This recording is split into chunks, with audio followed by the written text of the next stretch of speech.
The Jasper Library Board is expanding its look into the future of its current site, where things are headed. Plus, Huntingburg will be raising awareness for a little-known birth defect later this month, and Mark Messmer joins me for this week's legislative update. All of that and much more is up next here on the 18 WJTS News.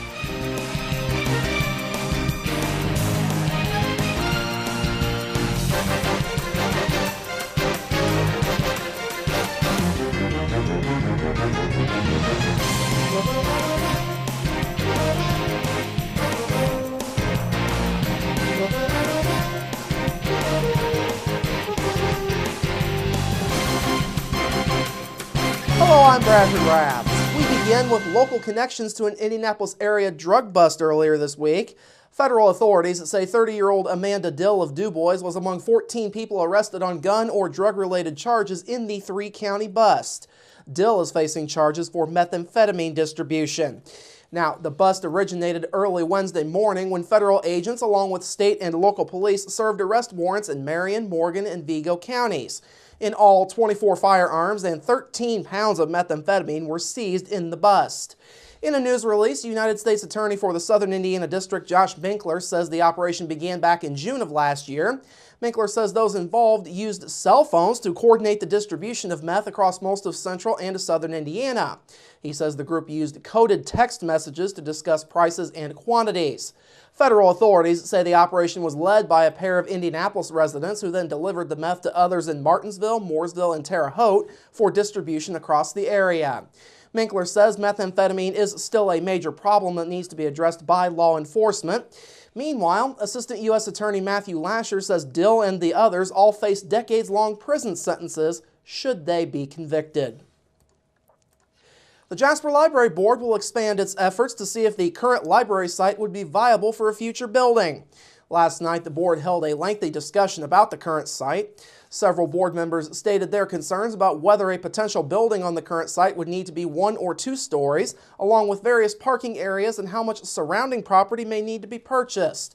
Ultimately, the board asked President Dean Vonderheide and Library Director Christine Golden to get in touch with architects to put together basic footprints for what a building on the current site might look like. Vonderheide and Golden will also continue their discussions with nearby landowners to see if they would be interested in selling property.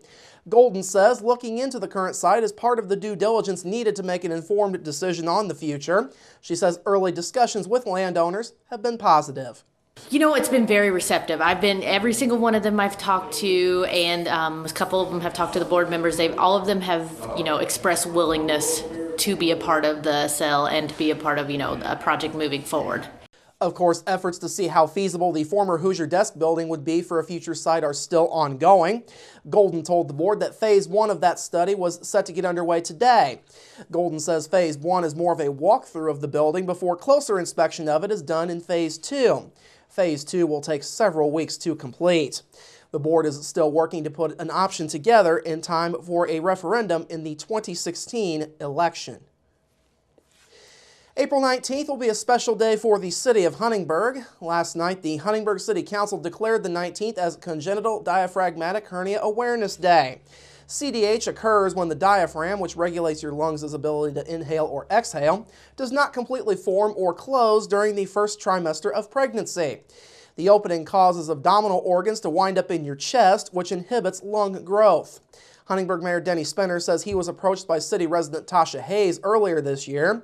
Hayes lost her newborn baby to the disease. Meanwhile, Spinner says the declaration parallels one that was made at the federal level.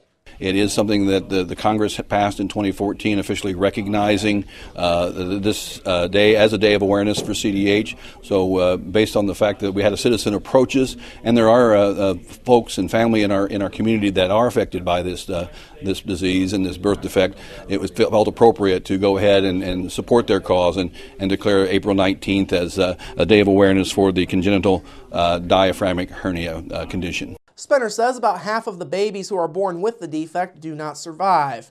10-year-old Kennedy Grace was among several visitors to the meeting last night who did survive CDH. Now, roughly 1 out of every 2,500 babies born in the U.S. each year have CDH. About 1,600 new cases are found across the country every year. The cause of CDH is still unknown. And finally tonight, an annual tradition to keep natural beauty alive and well in Jasper. Patoka 2000 and the Jasper Park and Recreation Department teamed up to give away trees at the Arnold F. Hobbig Community Center. Jasper Mayor Terry Seitz says the giveaway keeps in line with the city's historic traditions. You know, trees and hardwoods have been the part of the history of Jasper. That's how we became a furniture manufacturing center. So it's only appropriate that we do these things, I think, to kind of return that back to nature. And it's been really, really good. It's about our 6th year in the program. This year's giveaway featured redbud, swamp chestnut oak, white pine, and white oak trees, among several other types of trees. Each person was limited to 6 seedlings that they could take home with them. The giveaway started around 9 o'clock and lasted about an hour. Seitz says the crowds actually filed in early, beginning around 8:45 this morning. All right, coming up after the break, a sunny weekend forecast, and later on, more on a very busy week at the State House. We're back after this.